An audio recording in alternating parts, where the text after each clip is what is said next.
What is up, guys? It is Anchorburger 1023 here, back with another Pokemon Black and White 2 Wi-Fi Battle.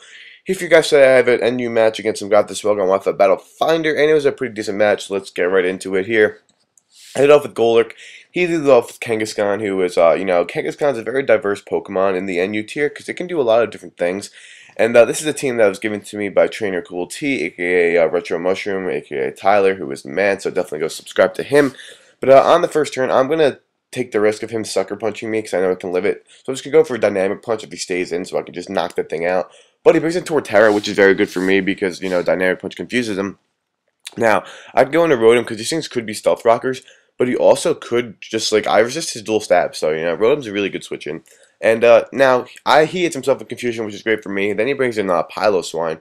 So I go right for the Air Slash now, which actually does a pretty nice chunk. But I'm fearing Ice Shard because I know this thing must have Stealth Rocks. It's looking like a 4-hit KO that Air Slash. But I don't really want him to go for Ice Shard. But it's kind of a weird play because I go into Golurk predicting the Ice Shard, which is kind of stupid on my part, which I just thought about now. And now, just going right for Dynamic Punch, no need to set up my rocks yet, no need to go for anything else, because it's super effective. As Torterra comes in, takes it again, and gets confused again, which kind of sucks. But I'm going to go into my Vileplume now, because I resist the Wood Hammer, and I don't know why he would go for Earthquake now. And he does go right for Wood Hammer, which is good for me, because, the thing has a recoil move, and I take that relatively nicely, and he gets the recoil from Life Orb and from Confusion, so that's actually going to end up dying. So that thing basically just did, not much damage to my Vileplume. That thing just died, which means Torterra is not really a threat to this team at all. But now he brings in Braviary now, and I'm basically predicting the U-turn because I don't see him Brave Birding right off the bat because I have things to take Brave Birds. As he gets the Effect Spore Poison, which is so nice, for me. It's so cool. As I actually go for the Sleep Powder on this turn. I think I go for that, but I go for Sleep Powder. So now I poison this Braviary and Sleep Powder his freaking Piloswine on the same turn, which is so nice for me. Now, if my voice sounds weird, I'm not sick. I literally just woke up. I'm not going to school today, and that's the reason why, if it sounds a little bit weird, just so you know. But now he's going to switch out as I go for Giga Drain. I was kind of predicting the switch and wanted to go for Sludge Bomb, but I didn't do that. Go for Giga Drain, get that massive HP back. And, that's actually very nice for me, because that little bit of Giga Drain damage, that extra poison damage at the end of the turn, always is nice. Residuals are always nice. Any damage is always nice. But, no, I don't have a CS when to switch into this thing because Braviary is a massive threat. So I decide, this thing is poison, so I can just leave in my, and I have something to sleep. I can leave in Vileplume to die to rack up massive recoil on this thing. And so it really can't do much damage to me. So now I'm predicting this thing to be choiced, and I think it is. So I go into my Relicanth now, so I can predict resist Brave Bird. So I go right for Waterfall because that thing is choice, Bandit, and Stab, and it's such a strong move. It brings in Piloswine, and this doesn't kill Piloswine from 900 HP, but it definitely was a 2-hit KO from full. But it's going to live with a little smidgen of health, and I'm just going to go for another Waterfall, easily clean out the Piloswine from there. And Relicanth doing what it does best, always does some work. Normally a late game sweeper, but it did some really nice work today, so far. So in comes Kangaskhan, and I can just go into my Grumpig, I think, because I can take hits well. Physical defensive wall already died, being a Braviary, but not Braviary, to the Braviary being my Vileplume.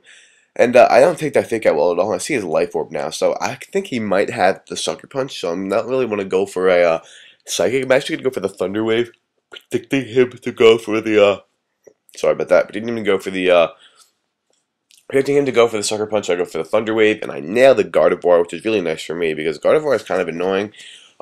Good special attacker, but now I know here he's just going to be able to go for Shadow Ball. It's the only thing he can do to me. But here I'm going to go for the Taunt, just in case he wants to predict my switch to a sub, to a Calm Mind, or something like that. But he decides to go right for the Shadow Ball, which I'm able to actually take. Maybe actually take, which is really nice for me. But the thing with my Grumpig is that I don't have coverage. I just have Psychic, Heal Bell, Wish, and Taunt. So I'm gonna switch out to my Miltank here, predicting the Shadow Ball, which is kind of a bad play on my part. Because if he was a better player, he probably would have went for the Psychic, predicting the switch out, go for Psychic just because it'll kill. But it ends up working out in my favor, which is really nice for me. And I just go for that bang double edge with my Miltank, and it's gonna do a nice chunk to Kangaskhan. I'm not gonna take him out, but it does a really nice chunk.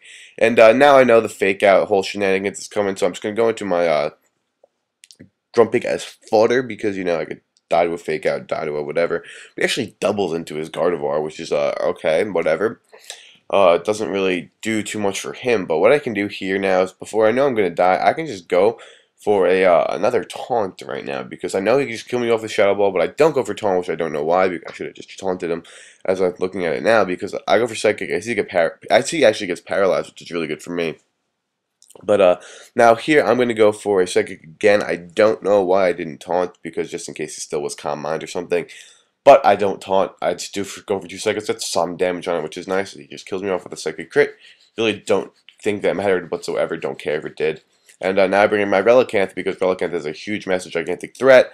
I can go for Waterfalls and just knock out everything on the planet as I go for Waterfall. And this Gardevoir is not taking a choice banded adamant Waterfall from a Relicanth, especially after a critical hit. That definitely did not matter. No questions asked. It didn't matter.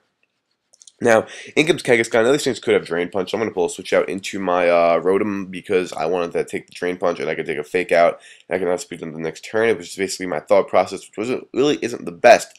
I realized that I made some stupid plays in this match. But now, he's going to go for the Sucker Punch after he goes for the Fake Out. My Rotom's actually not going to be able to survive that, which is whatever, but now he's really almost dead. He's almost dead. So I'm going to go into my Miltank now, and I can just go for Double Edge right now, because I know I outspeed, because both Miltank is a fast freaking cow. A lot of people don't understand how fast Miltank is. People think Miltank is just defensive. Miltank could be an offensive force.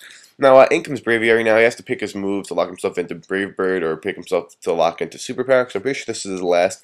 And I just go to my Relicanth now, just basically as I think just I don't really know why I brought Relicanth, but he goes for Brave Bird, and it does a really nice chunk. But I'm able. Oh, he's got a Raichu left too. Just if I didn't say that, but now, here, I'm just going to go for 2 Brave Birds. It's not going to be able to kill me off. I went into Relicanth thinking he would go for Brave Bird, so I can take a couple of... because I think I could take hits better with my Grumpig later, because Grumpig has a better chance of outspeeding Raichu. But yeah, I'm actually able to live. And what's he called? Now he has his Raichu, which is his last. And I think this Raichu is going to kill me with a Thunderbolt. I can go into Miltank, hopefully outspeed an Earthquake. But he nasty plots, predicting the switch. A Waterfall from Choice Banded Adamant thing is definitely going to take him out. And I think I'll say, oh shit, if you nasty plot, he might have the Sash. No Sash. And he makes a really bad misplay at the end of the game, and I win. But that's a really good game, Nate. Very unfortunate misplay you made, but if you guys enjoyed, please leave a like, rating, comment, subscribe, do your thing. I'll see you guys next time.